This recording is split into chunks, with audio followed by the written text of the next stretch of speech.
केजरीवाल जी को 15 अप्रैल तक के लिए न्यायिक हिरासत में भेज दिया गया। राष्ट्रीय राजधानी में करीब 27 साल बाद भारतीय जनता पार्टी की सत्ता में वापसी हुई है। रेखा गुप्ता दिल्ली की मुख्यमंत्री बनी है। वहीं पार्टी के वरिष्ठ नेता और रोहिणी से विधायक विजेंद्र गुप्ता ने विधानसभा अध्यक्ष की जिम्मेदारी संभाली है। सोमवार को उनके नाम का प्रस्ताव सीएम रेखा गुप्ता और मंत्री रविंद्र इंद्राज सिंह ने रखा था। इस प्रस्ताव का प्रवेश वर्मा और मनजिंदर सिंह सिरसा ने समर्थन किया। इसके बाद सर्वसम्मति से विजेंद्र गुप्ता को विधानसभा के अध्यक्ष पद के लिए चुना गया। ये वही विजेंद्र गुप्ता हैं जिन्हें कभी मार्शल ने उठाकर विधानसभा से बाहर किया था। अब वो इसी असेंबली के स्पीकर बनकर वापसी कर चुके हैं। विजेंद्र गुप्ता ने पिछले 10 वर्षों में विपक्ष के नेता के तौर पर विधानसभा में अपना विरोध दर्ज कराया। जब दिल्ली विधानसभा में आम आदमी पार्टी की सरकार थी, तब 2015 में विजेंद्र गुप्ता को खींचकर सदन से बाहर कर दिया गया था। अक्टूबर 2016 में एक सत्र के दौरान भी वो मेज पर खड़े हो गए थे।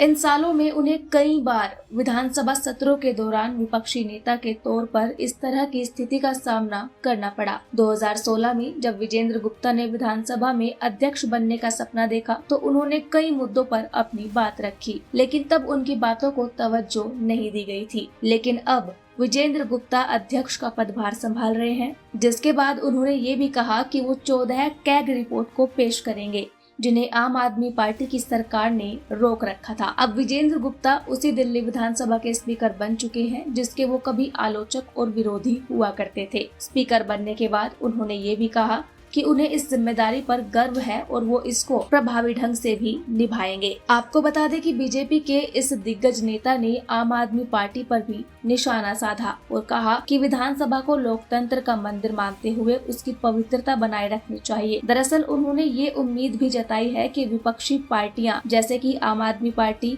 विधानसभा में स्वस्थ और उचित बहस का हिस्सा बने। बात करें उनके राजनीतिक सफर की तो वो भी काफी दिलचस्प रहा है। वो रोहिणी से लगातार 3 बार विधायक चुने गए। 2015 में उन्होंने इस सीट पर जीत हासिल की। फिर 2020 और 2025 के चुनावों में भी उनका दबदबा बना रहा।